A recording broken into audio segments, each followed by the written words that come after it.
And OpenAI has unveiled ChatGPT Atlas. Investors and competitors, of course, paying close attention. What does the launch of ChatGPT Atlas mean for the future of web browsing? Take us through what this is. It's pretty exciting. So from what I've seen, and it's only available on Macs at the moment, but from what I've seen, it means that ChatGPT is integrated throughout the whole web search experience and online experience on the internet. So it can be there as a companion side by side, and you can ask it questions and things like that about what's on the screen and on the websites that you're looking for. Also, for some users, it can integrate agent mode, which means you can go and ask the AI to go off and do tasks for you.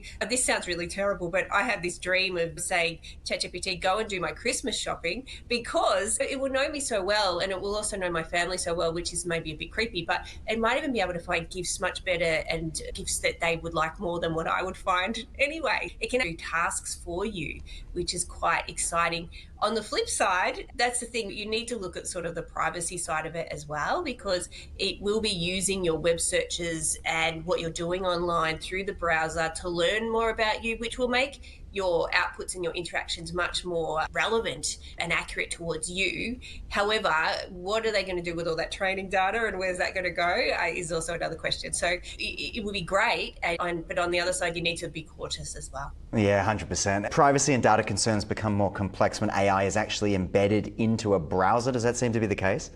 It may be, because at the moment, so if you're using ChatGPT, it goes off out of the platform onto the internet and comes back with the information within ChatGPT. But with this, as a ChatGPT browser, it will, everything that you're doing online, it will be able to monitor and see what's happening. Okay. Yeah. I'm wondering, with all of this power and of course that responsibility as well, I'm wondering what the competitors like Google Chrome might be looking at, going, how are we going to do this? What are we going to do to pick their brains? And my AI against your AI. Oh, absolutely. It won't be long before all of these features will be in Google. I think OpenAI is always very good at doing something new, but it doesn't take long for the others to catch up. Yeah. Do you see this as the next major step in AI becoming a part of everyday digital life? I know that Apple, Gemini and things like this have been built into hardware, but having it built into web browsers and things like that, it seems like the obvious next step, right? Oh, 100%. And really, I mean, people have been searching on ChatGPT anyway, and so now it's just a different interface where they can literally search the whole web and see it within a ChatGPT interface. So yeah, I just think they're really responding to the way people are using the internet, and particularly using search anyway, and just taking that one step further. Yeah. Speaking of people using the internet, let's move on to our next topic. And artificial intelligence is reshaping how political figures communicate and manipulate public perception. From deepfakes to AI-generated memes, digital propaganda is now faster, flashier and more influential than it was before. And of course, I cannot present this segment without looking, I suppose, at Donald Trump's most recent piece that you brought to our attention. What does this example tell us about how AI is being used in politics?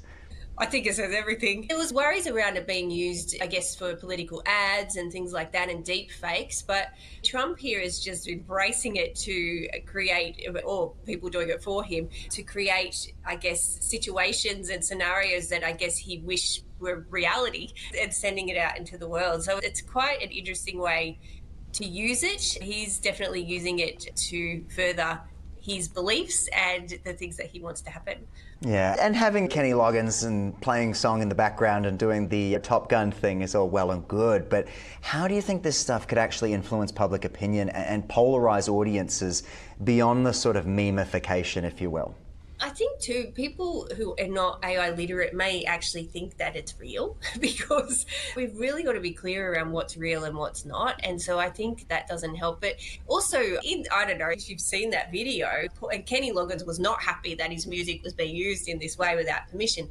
What risks, though, do deepfakes pose to democracy and information integrity? This is going to be an ongoing discussion as more of this stuff gets better and starts to look more real, as we've touched on before. It's not the first time he's done this. We saw Trump Gaza put out this AI-generated video with a music track behind it and his plans for that. It seems a little tone deaf, but is it the future? I think the greatest risk is people perceiving it to be real. I think that's the main issue. I mean, at least he's doing it about himself and he's the one appearing in it. But it's when people are doing it about other people and saying they're saying and doing things that they're not doing, and it is deepfake, and just that not being able to tell what's real or not, I think that's going to be the greatest issue, particularly around misinformation. Have folks out there already started watermarking or tagging this kind of content with disclaimers that do say this is fake, even though it's maybe sometimes obvious that it is? But where's the disclaimers and things like this from folks like Meta, from platforms like X, etc.? On Sora 2, it has that watermark in there, but there's nothing stopping anyone just cropping it out. It's not that hard to do. And I think a lot of the social media platforms now have asked creators to tick the box that says it's AI generated, but there's no real law around it in most countries. However, in countries like China and in the EU, that is going to become law if it's not already. So remember, on Chinese social media, if people are using AI generated content and they haven't disclosed it, they actually will be fined. It's against the law. So I guess it's just waiting for these sorts of things to be rolled out internationally. Artificial intelligence is rapidly changing how Aussies seek and process financial information. From budgeting to investment planning, large language models are becoming digital companions for those wanting quick advice. But just how reliable are these tools? For more on this, we're joined by Dr. Karen Sutherland from the University of the Sunshine Coast, here to break down what is going on. Good to see you. How are Australians using AI for financial advice right now? Let's talk risk and reward. They're going there for all sorts of information, doing financial analyses and getting advice on the stock market and on mortgage prices. And it's very concerning because, as we know, AI can be completely inaccurate. It's often trained too on largely US data as well. So the information that people are getting in Australia may not actually be relevant to Australia or accurate for the Australian market. Yeah, I think that's a very good point you've made there. How can users balance that convenience with caution when using Gen AI? Because let's face it, we are going to sit down and ask quick questions, and it's generally quite helpful. But of course, as you've said there are a few things that provide bias, and I guess it gets it wrong here and there. It's really important in your prompts to state that you are in Australia as well. Don't just assume that the AI knows, but then also make sure you check the sources and ask it to provide the sources, and then go and cross-check to make sure that they're actually viable and accurate and credible sources. And then I would even do a web search outside of ChatGPT or whatever AI you're using, just to make sure that you're looking at more sources that are from banks and other financial institutions, and then cross-checking the information you're getting through ChatGPT as well. Yeah, always cross-check and fact-check the information. On the flip side, what steps do you think regulators or educators might take to improve AI literacy around finance? I guess it's just letting consumers know that what they find on AI may not actually be accurate, and providing that information for them, but also setting their websites up in a way that the information may be found a bit easier through AI systems as well. That sort of space is still moving. We're still learning how to do that properly, making sure that they're on top of that too, just so that they're working at it from both perspectives. Yeah, good call.